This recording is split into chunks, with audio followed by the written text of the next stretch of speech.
สวัสดี FC ทุกท่านแล้วก็ไอ้น้องสาว ECP ลาวข้างไร่ที่ว่าเมื่อนี้เรามี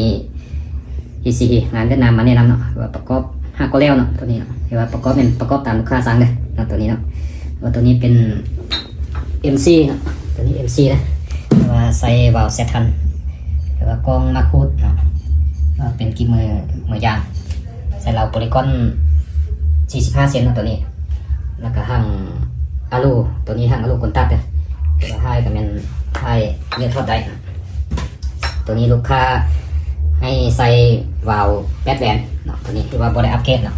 ตัวนี้เป็นบอดี้อัพเกรดนะประกอบแบบเดิมๆตัวนี้เนาะแต่ว่าวาล์วนี่มันวาล์วเอามาใหม่เด้อวาล์วนี่คือว่าเอารีดออกมาใหม่นะแต่วาล์วตัวนี้จะมีกันลมย้อนอยู่นี่นะอยู่หัววาล์วนี่นะจะมีตัวกันลมย้อนนี่มีโอลิงใส่กันลมย้อนนี่จะตามจากตัวเก่ามันจะบ่มีโอลิงกันลมย้อนนี่เวลาเขายิงลมจะย้อนมันนี่ได้แต่ว่าตัวนี้มดปัญหานั้นเด้อเรียกว่าลมตีมานี่เรียกว่ามดตัวนั้นนะเรียกว่าเขาเฮ็ดโอลิงกันลมย้อนอยู่นี่เนาะตัวนี้มาใหม่เนาะเฮ็ดออกมาใหม่เนาะเฮ็ดออกมาใหม่แล้วตัวนี้มันเป็นชุดรถของK2นะตัวนี้นะประกอบ5ก็แล้วเนาะยังบ่ทันได้ใส่กิบมือยังบ่ทันได้ใส่เหลาใส่นั่นนะลูกค้าได้สนใจทักมาได้เนาะที่ว่าเราประกอบให้ได้เนาะนะตัวนี้เป็นK2มี MC มีครบนะตัวนี้เป็นC2นะตัวนี้นะC2นะตัวนี้ก็ประกอบตามที่ว่าลูกค้าสั่งเนาะใส่เหล็กบล็อกคูหรือว่าบล็อกซองนะตัวนี้เป็นกล้อง BSA นะกำลังซูม4x16เป็นสร้างเอากี่มือยางเนาะตัวนี้ใส่เรา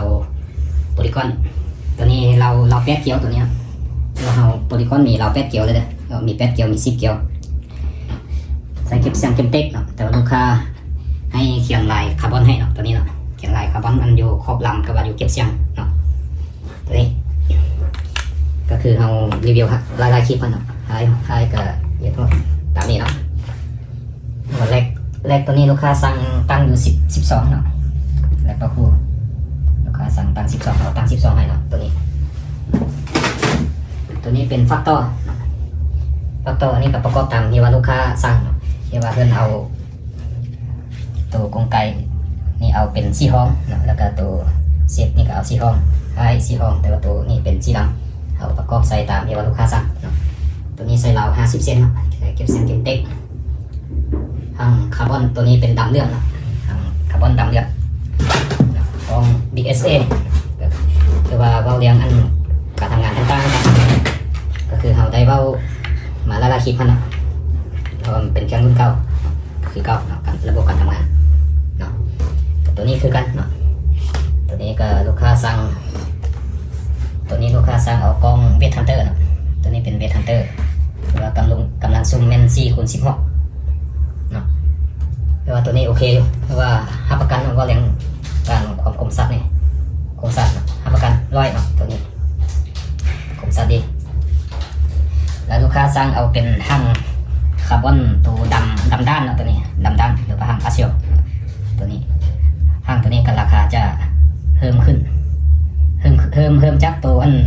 ดำเลื่อมนี่5 แสนเนาะกันตัวนี้12 ล้านแต่ตัวนี้ก็เป็น12.5 ล้านเนาะเลื่อน5 แสนเลื่อนกัน5 แสนเนาะคันว่าเราซื้อนอกนี่จะเลื่อนกันหลายเนาะราคาตัวนี้จะ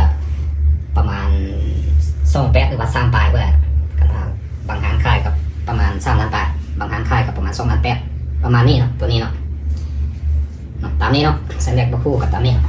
ตัวนี้คือกันเนาะตัวนี้เป็นลูกค้าสั่งนี่เป็นให้เอาอันหมอกห้องแก้มนี่หน่อมห้องนี่แต่ว่ากล้องก็เป็นกล้องเวทเทนเตอร์คือกันเนาะตัวนี้คือกันฟักต่อเนาะเป็นเอาสร้างเอาตัวอันไก่นี่สีห้องคือกันเนาะแล้วสีนี่เพิ่นก็เอาสร้างเอาอันสีแว่นนี่เอาสีห้องเนาะอย่างนี้เนาะแต่ว่าประกอบแต่ละชุดแต่ละบล็อกมันเอาเฮ็ดตามที่ว่าลูกค้าสั่งเลยเนาะลูกค้าสั่งจะให้เราจัดให้ตามนั้นเนาะตัวนี้ก็เป็นฟักต่อเนาะก็คือกันเนาะคือกับบล็อกที่ว่าเรานั่นต่างๆแต่ว่าตัวแว่นนี่ลูกค้าสั่งเอาแว่นสีฟ้าที่ว่ามักจังไรเราใส่ให้ได้ตัวนี้เนาะแล้วก็ตั้งลมนี่คือกันลูกค้ามักจังไรเวลาเราสั่งหาประกอบให้ตั้งลม11 12เมตาบาแจ้งเอามาเราเฮ็ดให้เนาะสำหรับตัวนี้ ก็คือกันเนาะต่างแต่ว่าตัวโหลดนี่นะอันนี้โบได้ตัวโบได้นั่นก็ได้โบได้ดราม่าก็ได้คือว่าโหลดนี่เป็นโหลดของฟักตอร์เนาะโหลดของฟักตอร์แต่ว่าลูกค้าสั่งให้หิมซื้อของฮอปเอเขาก็จัดให้หิมให้เนาะใส่กล่องเวทฮันเตอร์แต่ว่าตัวนี้ลูกค้าเอาแลกแบดแวนเนาะตัวนี้นะแลกแบดแวนแลกเดิมบอลได้อัปเกรดเนาะตัวนี้เนาะคาร์บอนเราโพลีกอนคือกันเนาะตัวนี้นะตัวนี้คือกันเนาะฟักตอร์ตัวนี้กับฟักตอร์เดี๋ยวมื้อนี้มีแต่ฟักตอร์นะเดี๋ยวลูกค้าสั่งเดี๋ยวทั้งหมดก็ตามนี้1 2 3 4 5 6 7 8 9แต่ว่า10สุดของมื้อนี้ลูกค้าสั่งเดี๋ยวมื้ออื่นมันลูกค้าแต่ละทานเตรียมฮับจ้ะว่ามื้ออื่นเขาสิได้จัดส่งให้เนาะมื้อนี้มันจะประกอบก่อนเนาะเพราะว่าลูกค้าอันใดสนใจประกอบแบบใดมักสเปคใดเป็นติดต่อมาได้นะเราจัดให้ได้ตามนั้นหรือว่าพวกฟักตอร์เนาะลูกค้าสิเอาเก็บเสียงแต่ว่าเป็นพวก FR5 นี่เขาก็ประกอบให้ได้เนาะแต่ว่าเก็บเสียงก็คือว่าเงียบดีหรือว่าสมควรว่าอะไรของเงียบ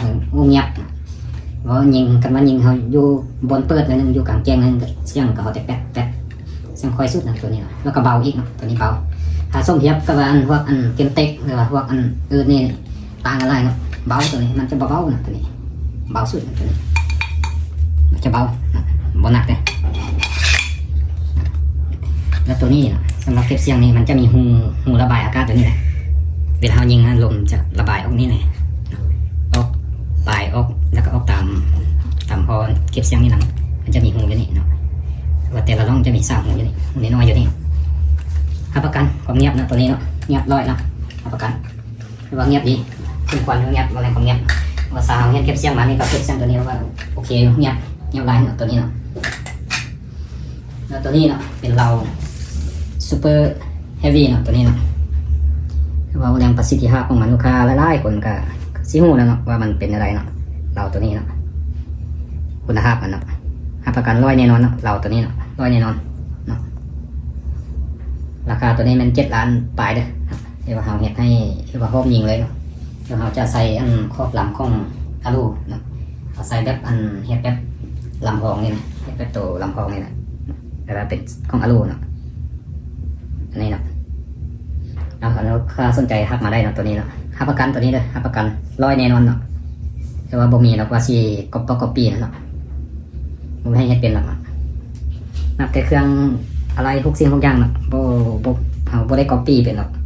คือว่าเครื่องทุกอย่างก็มาที่ห้องงานเมื่อเดียวเนาะตามนี้นะลูกค้าเลยว่าสนใจตัวใดทักมามักแบบใดทักมาเนาะว่าเอาจัดให้ตามลูกค้าสั่งเนาะสั่งได้ไรจัดให้เนาะขอบใจลูกค้าที่ว่าได้สุกงูห่างซองของเราตลอดมา